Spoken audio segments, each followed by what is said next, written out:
recordando, leyendo esta carta que mandaba Iván Mordisco al presidente Gustavo Petro y que comentamos aquí el lunes pasado, decía muchas cosas, según mi punto de vista, pues muchas incoherentes con la realidad, y decía una, pues que a mí me llamó la atención porque decía básicamente que este grupo de el Estado Mayor Central y los que él lideraba pues tenían apoyo legítimo del pueblo.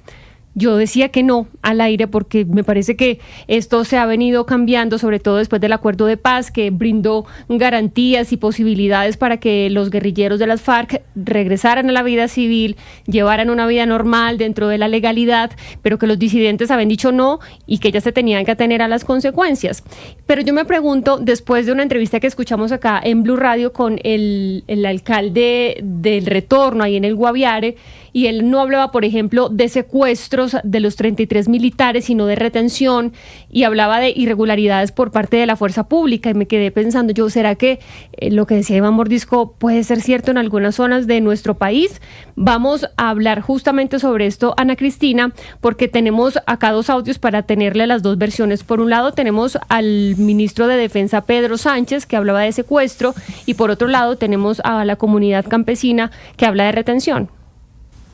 Sí, así es, Jennifer. Llegó a nosotros por una fuente que tenemos en Guaviare, precisamente, un video que es de la vereda de Nueva York, en la zona rural del municipio del Retiro, en el departamento del Guaviare, que es precisamente donde tienen como rehenes a estos 34 soldados. ¿Qué pasa? ¿A quién vamos a escuchar? Vamos a escuchar a un miembro de la Guardia Campesina del Río Inírida. Esta persona, antes de oír el pedazo que vamos a oír, ellos piden la presencia de una delegación del gobierno, piden además un delegado del comisionado de paz y dicen que la autoridad del pueblo la tiene el pueblo. Y este es el mensaje que dan al ministro de Defensa. Escuchemos. Aquí no estamos frente a un secuestro de las fuerzas militares, señor ministro de Defensa y señor general, comandante del puesto unificado, del mando unificado allá en Guaviare. Aquí estamos claramente frente a la vulneración del derecho internacional humanitario de los derechos humanos, en donde resultó víctima el señor Ramiro, muerto por las balas del Estado. Nosotros como población civil no estamos reteniendo ni secuestrando a nadie, eso se lo dejamos claro al señor general y al señor ministro de la Defensa. Esa info tiene su defecto, mire, señor ministro y señor general, allá está su tropa, constaten que no están secuestrados, así como ustedes han venido aquí a manifestarlo, ellos han sido libres, de hecho saben de su deber constitucional de proteger la vida y por eso ellos están aquí. Sí, los soldados que se ven al fondo en el video, las personas que nos están viendo por la plataforma DITU o por el canal de YouTube de Blue Radio, está hablando esta persona de la Guardia Indígena y atrás se ve como el bosque y hay unos soldados en el bosque. A ver, los soldados están en el bosque porque ellos pidieron poder estar ahí porque con drones, parece que los están atacando con drones y la única manera pues de cubrirse, de protegerse es en el bosque y por eso es que se ven ahí en el bosque, se ven muy cerca pues como de un árbol, pero precisamente por eso, porque hay ataques con drones. Hay que decir que se enviaron 500 efectivos entre las fuerzas especiales al San José de Guaviare, enviaron 300 personas y otras 200 de UNDEMO, que es la Unidad Nacional de Diálogo. Están llegando a San José del Guaviare y en la zona ha permanecido el almirante Francisco Cubides y el general Emilio Cardoso para estar pues a cargo de esta situación y pues con toda la solidaridad que merecen todas las familias y las personas que las tienen como rehenes del ejército. Y creo que vale la pena también escuchar al ministro de la Defensa, Pedro Sánchez, unos días atrás hablando de secuestro. Esto decía el ministro de la Defensa. Secuestrados no pueden continuar cometiendo este grave y aberrante delito, secuestrando a nuestros militares en el área rural del Retorno Guaviare, haciéndolo unas personas de civil que dicen que están haciendo un cerco humanitario o dándole nombres a lo que no corresponde. Esto es un secuestro y es extorsivo, pues además están exigiendo algo a cambio y obligando a que nuestros militares omitan con el cumplimiento de su deber constitucional. Ya hemos movilizado gran parte de las fuerzas especiales y movilizaremos, si es del caso, también unidades del UNDEP. Y nos preguntamos, retención o secuestro, ¿qué tanto apoyo da la población a estos grupos criminales, al Estado Mayor Central, al Clan del Golfo?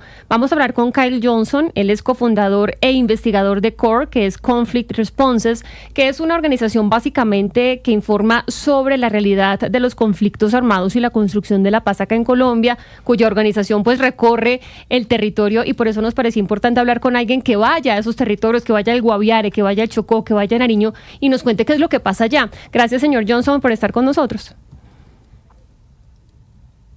Señor Johnson. Señor Johnson, no sé si me está escuchando, el cofundador e investigador de CORE, Conflict Responses.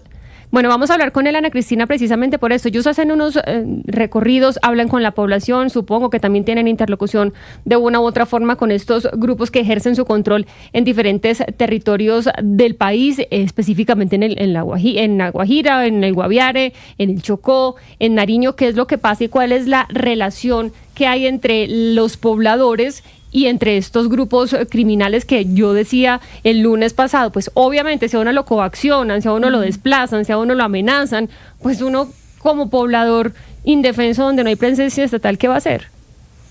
Sí, así es. El señor Kyle Johnson, él es cofundador de una organización, inclusive es cofundador con Juanita Vélez, que es una académica que también ha estudiado muchísimo el conflicto, y CORE quiere decir Conflict Responses, y ellos lo que hacen es estudiar todas estas dinámicas del conflicto armado en Colombia. Y ya lo tenemos en línea. Gracias, señor Johnson, por estar con nosotros. Bienvenido.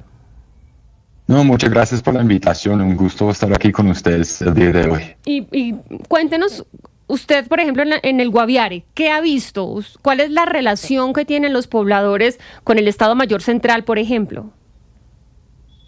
Pues el tema es supremamente complejo. Hemos trabajado mucho en Guaviare, incluso conocemos la vereda de Nueva York y el río Nidria bastante bien.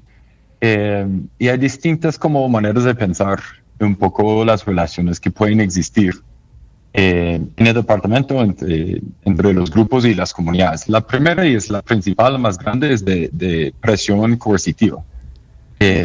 No es ninguna sorpresa, ningún secreto, los grupos tienen las armas y eso de por sí les da un poder pues que otras personas y otros actores en la zona no tienen. Entonces pueden presionar a las comunidades.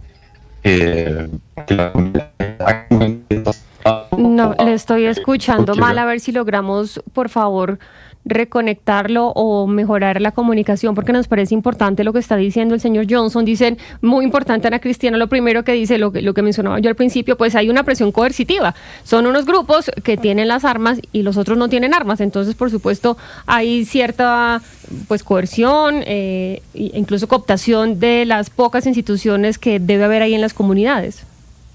Sí, que es lo que siempre le ha pasado a la población civil en Colombia históricamente, Jennifer, y aquí recordemos que la incursión del ejército el 24 de agosto fue precisamente contra el Estado Mayor Central, y ahí fue donde dieron de baja a alias Dumar dentro de esa operación, pero también pues la persona que veíamos de la Guardia Indígena del Río Inírida reclamaban por el cuerpo de don Ramiro. Don Ramiro era un campesino de la vereda Nueva York, del municipio del Retiro, y ellos dicen que qué pasó con ese cuerpo, que qué le pasó primero pues que por qué mataron a don Ramiro, si don Ramiro era un civil, no estaba en el conflicto, y esa es parte de la reclamación que está haciendo la comunidad y estas personas de la Guardia Indígena.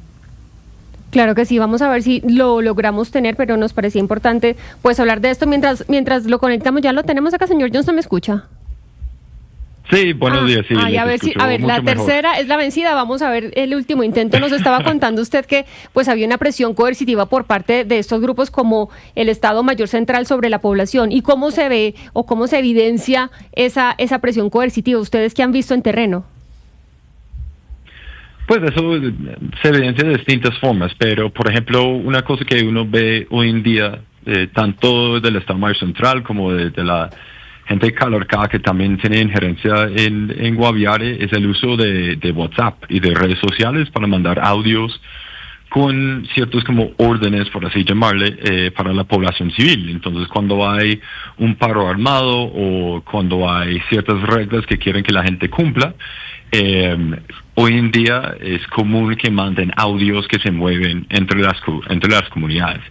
En otros casos hay reglas que esos grupos imponen, con sus castigos, obviamente, y esos a veces se comunican a través de letreros, a través de señalizaciones y distintas formas para que se vean incluso en público.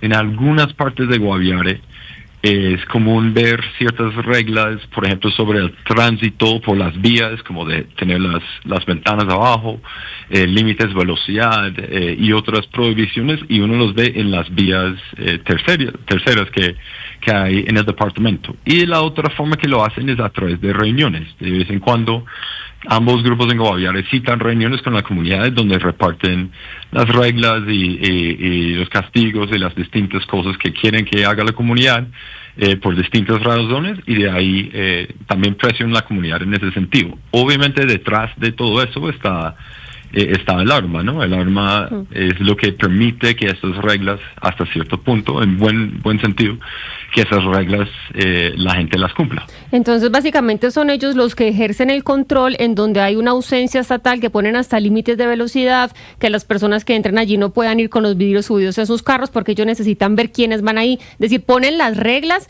y hacen cumplir las reglas a punta de fuerza, a punta de armas. Pero yo le pregunto, por ejemplo, las azonadas o, por ejemplo, esta retención, según dicen los habitantes ahí del Guaviare y del video que estábamos viendo de estos soldados, ¿esto cómo está motivado? ¿Cómo podríamos entenderlo si ustedes tienen información de primera mano de allí en el Guaviare?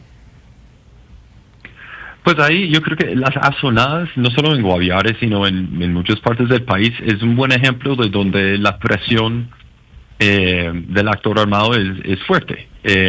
Ahora, es un poco simplificar que es 100% por la presión. La presión es el factor principal, pero en algunos casos, y puede ser el caso de Nueva York en este momento, hay personas que, o sea, el reclamo, por ejemplo, en Nueva York de la muerte civil puede ser un reclamo válido para la comunidad.